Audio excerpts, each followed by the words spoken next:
اور دل جوئی کا حال یہ رہا کہ لوگ اس کے دیوانے ہوتے چلے گئے.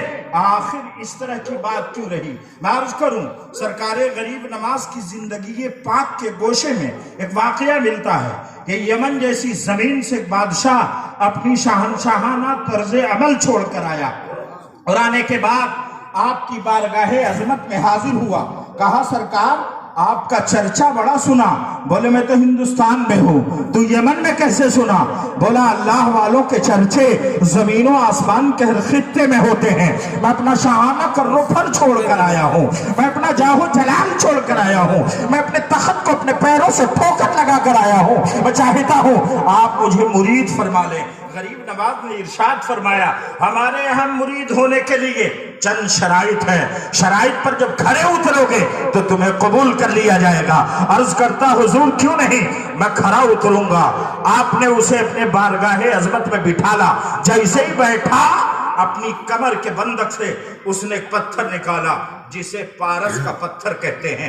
پارس کے پتھر کی خاصیت یہ ہوتی ہے کہ جب اسے دوسرے پتھروں سے ٹچ کیا جاتا ہے تو وہ اسے سونا بنا دیتا ہے. اندازہ کریں اتنی بیش قیمت پتھر اگر کسی کے پاس ہو تو وہ شاہانہ کرفر آٹومیٹیکلی حاصل کرنے کی کوشش کرے گا. کتنا عظیم ہوگا وہ شخص جس کے پاس ایسی بیش قیمت چیز ہو. اس نے نکالا اور نکال کر دونوں ہاتھ میں ڈالا، بارگاہ غریب نواز پیش کرتا ہے. وہ کہتا حضور یہ ہدیہ ہے، یہ تحفہ ہے، یہ نذرانہ ہے، اپنے شاہانہ کرفر سے یہی چیز لایا ہوں. جانتے ہیں یہ کیا ہے؟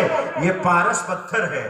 آپ نگاہ جمائے ہیں وہ بولتا چلا جا رہا ہے، آپ نگاہ ڈالے ہیں وہ بولتا چلا جا رہا ہے. وہ خاصیت بتا رہا ہے. وہ کہتا ہے اس پتھر کی خاصیت یہ ہے کہ جب دوسرے پتھروں سے ٹچ ہوتا ہے تو اسے سونا بنا دیتا ہے. یہ میں تحفہ لایا ہوں، آپ قبول فرما لیں.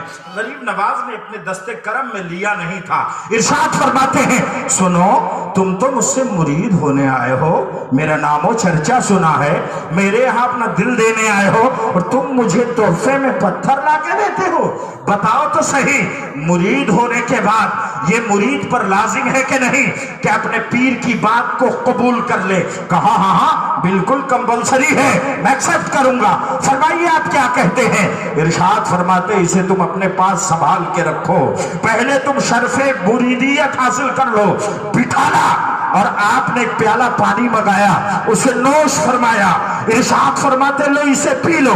جب اس نے پیا آنکھیں ملی اور زمین پر نظر ڈالی، پھر آسمان پر دیکھتا ہے اور کہتا اللہ میرے دل کی دنیا ہی بدل گئی. میں زمین پر دیکھتا ہوں تو مجھے تحت الثری نظر آ رہی ہے، میں آسمان پر دیکھتا ہوں تو عرش معلی تک میری نگاہ جا رہی ہے. غریب نواز میری آنکھوں کو یہ جسارت نہ تھی. لوگوں کے پاس 4 آنکھیں ہوتی ہیں، 2 سر میں ہوتی ہیں، 2 دل میں ہوتی ہیں. سر کی آنکھیں اس وقت تک دیکھتی ہیں جب تک ظاہری کوئی گڑبڑی نہ ہو. اسے اردو زبان میں بصارت کہتے ہیں. اور 2 آنکھیں دل میں ہوتی ہیں. جو عالمانہ کرفر کے ساتھ ولایت کا درجہ پا جاتی ہے تب دیکھنا شروع کرتی ہے. انہیں اردو زبان میں بصیرت کہتے ہیں. بصیرت اس وقت کام آتی ہے جب آدمی ولایت کے معیار و منزل پر پہنچ جاتا ہے. اب وہ کہتا ہے نگاہیں زمین پر پڑ رہی ہیں تو میں تحت الثری تک دیکھ رہا ہوں. جب یہ نظر آسمان پر جاتی ہے تو مجھے عرش اعظم تلک نظر آتا ہے. آپ کے ایک پیالے پانی میں، اور وہ بھی آپ کا جھوٹا ہے. مشرب المؤمنین شفاء کا درجہ رکھتا ہے. مومنوں کے جھوٹے میں شفا ہے. اگر ولیوں کا جھوٹا مل جائے تو کتنی شفا ہوگی. اما حضرت اسماعیل کی ایڑیوں سے لگا پانی اتنی برکت حاصل کر چکا کہ پوری دنیا آب زمزم کہہ کے استعمال بھی کرتی ہے اور متبرک سمجھ کر اپنے گھر اٹھا کے لاتی ہے. نعرہ تکبیر، نعرہ رسالت، مسلک اعلی حضرت، کرامت خواجہ غریب نواز، جشن خواجہ غریب نواز. نعرہ تکبیر، نعرہ رسالت. سبحان اللہ. بہت خوب. آپ نے کلمہ پڑھا، مرید فرما دیا. جب وہ حلقہ ارادت میں آ گیا تو حکم فرماتے تابعداری کے لیے کمر کس لیا ہے, الرٹ ہے؟ بولا حضور ریڈی ہوں. کہتے جا جھیل کے کنارے چلا جا, وہاں چند رنگ برنگے پتھر پڑے ہیں, وہاں سے کچھ پتھر کے ٹکڑے اٹھا کے لے آ, اور ساتھ میں جو پتھر تحفے کے طور پر لایا نا, اسے اسی جھیل میں پھینک کے آ. دم بھر کے لیے سکتہ طاری ہوا اس پر, بلکہ توقف کیا اس نے. سکتہ کا معیار الگ ہے, اہل علم سے سمجھتے. سکتہ نہیں, توقف کیا وقفہ کرنے کے بعد. جیسے آپ پر نظر ڈالی, آپ نے فرمایا اما کمپلسری ہے نا کہ مرید پیر کی بات مانے. کھڑا ہو گیا, ہاں حضور.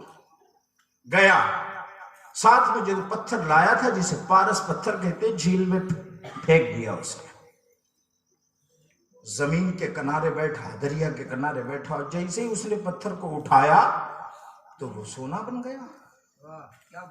سوچنے لگا تماشا ہے, تب اس نے اسے چھوڑ دیا.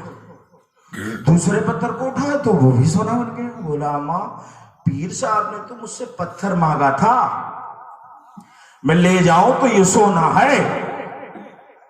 وہ سوال کر لیں کہ میں نے تو تم سے پتھر کا مطالبہ کیا تھا, تو سونا کا ٹکڑا لے کر آنا کیوں؟ تو میں کیا جواب دوں گا؟ اب اس نے اسے بھی چھوڑا, تیسرے کو ٹچ کیا تو وہ بھی سونا بن گیا, چوتھے کو چھویا تو وہ بھی سونا بن گیا, پانچویں کو مس کیا وہ بھی سونا بن گیا. سب چھوڑ کے نربس ہو کر چہرے پر افسردگی کا ڈھیر لیا آتا ہے, ادب سے حاضر ہوا.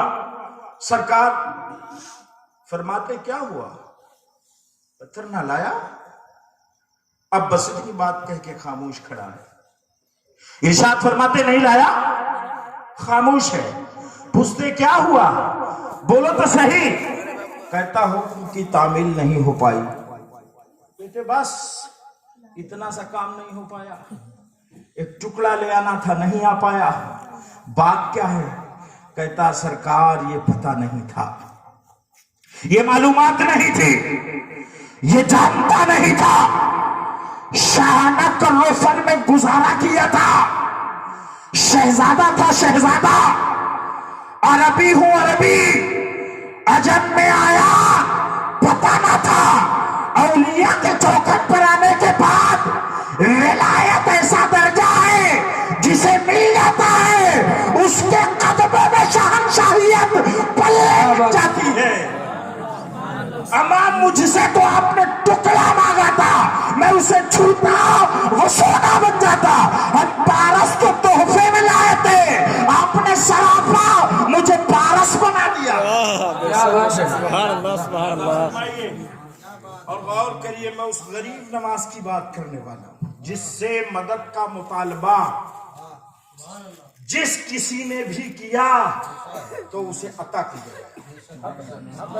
میں بھی صبح سویرے غالباً تہجد کے لیے میں بھی اٹھ جاتا ہوں, اس کا مطلب شور کرنا نہیں ہے, آپ کو بتا رہا ہوں. اس ٹائم میرے موڈ میں آیا, میں موبائل دیکھنے لگا. ڈائریکٹ غریب نواز کے دربار سے, وہاں کے گدی نشین ہیں, وہ لائیو چلاتے ہیں, میں اسے دیکھ رہا تھا. تو انہوں نے بتایا کہ ابھی تہجد کی نماز کے بعد صبح سویرے غریب نواز کے دربار کے کھلنے کا ٹائم ہے. گرمی کے موسم میں 4:30 پونے 5 بجے اور ٹھنڈی میں 5 بجے دربار کھلتا ہے. 1 گھنٹے تلک کسی دوسرے کو انٹری کی اجازت نہیں ہے. توجہ کریں گے آپ میری بات. وہ کہتے کیا ہیں, ان کا فرمان ہے جو میں نقل کر رہا ہوں. وہ کیا کہتے ہیں کہ تمام ہندوستان کے اولیاء, قطبا, نجبا, ابدال, صلحاء بارگاہ غریب نواز میں حاضر ہو. کیا بات ہے, سبحان. ان کی چوکھٹوں پر ان کے چاہنے والوں نے جو عرضی لگائی ہے, التماس و گزارشات کیا ہے, وہ سب لے کر غریب نواز کی چوکھٹ پر آتے ہیں. اور یہاں سے جب مانگ لیتے ہیں غریب نواز اسے پوری فرما دیتے ہیں, تب وہ اپنی جھولیاں بھر کے اپنے در پر جاتے ہیں. کیا بات ہے، وہاں سے اپنے منگتوں کو عطا فرما۔ آئے ہے سبحان اللہ۔ توجہ کرنا، یہ بات صرف اور صرف ان کی نقل کردہ نہیں ہے، میں نے کئی سال پہلے اس پر کھوج کیا۔ کھوج کیسے کرتے ہیں؟ تاریخیں پڑھی جاتی ہیں، جی حضرت، تواریخ کی تہوں میں بات کا اندازہ لگتا ہے۔ اللہ تعالیٰ نے نبی کریم صلی اللہ علیہ وسلم کو پوری دنیا کا پاور دے کر دیا، بے شک، بلکہ آپ کی چوکھٹ پاورفل ہے، ہندی میں سے شکتی شالی کہتے ہیں۔ اور مصطفیٰ جان رحمت کے دربار باوقار سے غوث کو غوثیت دے کر، غریب نواز کو خواجگیت دے کر، کسی کو قطبیت دے کر، کسی کو ابدالیت دے کر جگہ جگہ بٹھا دیا جاتا ہے۔ اب ہندوستان ایک ملک ہے اور اس ملک کا مین عہدیدار غریب نواز کی چوکھٹ ہے، بے شک، اور جو اپنے صوبے میں چیف لوگ ہیں نا، وہ دربار غریب نواز میں آ کر استفادہ حاصل کرتے ہیں، تب جا کر اپنوں میں اسے بانٹا کرتے ہیں۔ بے شک حضرت سبحان اللہ، بہت خوب، بات آئی ہے تو میں کہہ دوں، آپ جب تاریخ پڑھیں گے تو آپ کو پتہ چلے گا دلی کی سرزمین پر ایک بادشاہ بڑا عظیم الشان، تہجد گزار، عبادت گزار، شب زندہ دار گزرا ہے، جسے شمس الدین التمش کہتے ہیں۔ بے شک، بڑا نیک سیرت و نیک تیرت تھا۔ اس کی طہارت و پاکیزگی کا ایک منظر بیان کر دوں آپ سے۔ یہ حضرت قطب الدین بختیار کاکی کا مرید تھا، اور حضرت قطب الدین بختیار کاکی خواجہ معین الدین چشتی کے خلیفہ ہیں۔ توجہ کریے گا، خواجہ معین الدین چشتی کے خلیفہ قطب الدین بختیار کاکی ہیں۔ قطب الدین بختیار کاکی کے خلیفہ فرید الدین گنج شکر ہیں۔ فرید الدین گنج شکر کے خلیفہ حضرت نظام الدین دہلوی ہیں۔ حضرت نظام الدین کے خلیفہ حضرت نصیر الدین چراغ دہلوی ہیں۔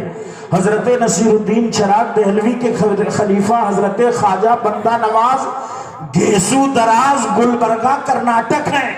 اندازہ کریے گا، حضرت قطب الدین بختیار کاکی کی بات کرو جو خلیفہ ہیں، کس کے؟ حضرت غریب نواز کے۔ ان کے مرید ہیں شاہ حضرت ہندوستان کے بادشاہ حضرت شمس الدین التمش۔